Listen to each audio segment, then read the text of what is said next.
അറിയില്ല. കടം കയറിയിട്ട് സാമ്പത്തികമായ ഭാരം ചുമന്നിട്ട് അല്ലാഹ് അത് നിറവേറാൻ വാങ്ങിയത് തിരികെ കൊടുക്കാൻ പകലന്തയോളം കഷ്ടപ്പെടുന്ന പണിയെടുക്കുന്ന പാവത്തിനെ ആർക്കും അറിയില്ല. അവന്റെ മനസ്സ് നീറിപ്പുകയുള്ളത്, അവന്റെ മനസ്സിന്റെ സമാധാനവും സ്വസ്ഥതയും നഷ്ടപ്പെട്ടു പോകുന്നത് ഒരാളും തിരിച്ചറിയുന്നില്ല. പടച്ചവനെ, ഞാൻ ഓർത്തു പോവുകയാണ്, എത്ര മനുഷ്യരാ അഭിമാനം കൺമുന്നിൽ തകർന്നു പോകുന്നത് കണ്ടു നിൽക്കാൻ കഴിയാതെ തന്റെ ഭാര്യയും കുഞ്ഞുങ്ങളും മറ്റുള്ളവർക്ക് മുമ്പിൽ തല കുനിഞ്ഞു നിന്നിട്ട് അല്ലാഹുവേ അഭിമാനം ചോർന്നു പോകുന്നത് കാണാൻ കഴിയാതെ എത്ര ആളുകളാ ഈ സമീപകാലത്ത് ഞാനും നിങ്ങളും ജീവിക്കുന്ന നമ്മുടെ നാടുകളില്, നമ്മുടെ പരിസരങ്ങളില്, നമ്മുടെ സംസ്ഥാനത്ത് എത്ര ആളുകളാണ് പ്രിയപ്പെട്ടവരെ മരണപ്പെട്ടതെന്നറിയോ, ആത്മഹത്യ ചെയ്തതെന്നറിയോ? അല്ലാഹ് ചിന്തിക്കാൻ കഴിയില്ല. അതുകൊണ്ടാണ് ഞാൻ പറഞ്ഞത്, മനുഷ്യന്റെ ഈ കടം കൊണ്ട് മനസ്സ് നീറിപ്പുകയുന്നവനെ ആരും തിരിച്ചറിയുന്നില്ല.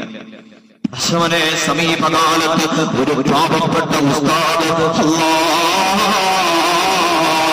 ആത്മഹത്യ തിരഞ്ഞെടുക്കേണ്ടി വന്നു. നമ്മളെല്ലാരും വായിച്ചില്ലേ? ഒരു ഉസ്താദ് മാത്രമാണോ? എത്ര മനുഷ്യരാണ്, എത്ര മനുഷ്യർ കടം കടക്കെണിയിൽ പെട്ടുപോയത് ആരും സഹായിക്കാനില്ല. പലരോട് പറഞ്ഞു, അറിയുന്നവർ അകന്നു പോകുന്നതല്ലാതെ ചേർത്ത് പിടിക്കാൻ മനുഷ്യ കുഞ്ഞുപോലുമില്ലാത്ത എത്രയോ മനുഷ്യരെ കുറിച്ച് പറയാനുണ്ട്.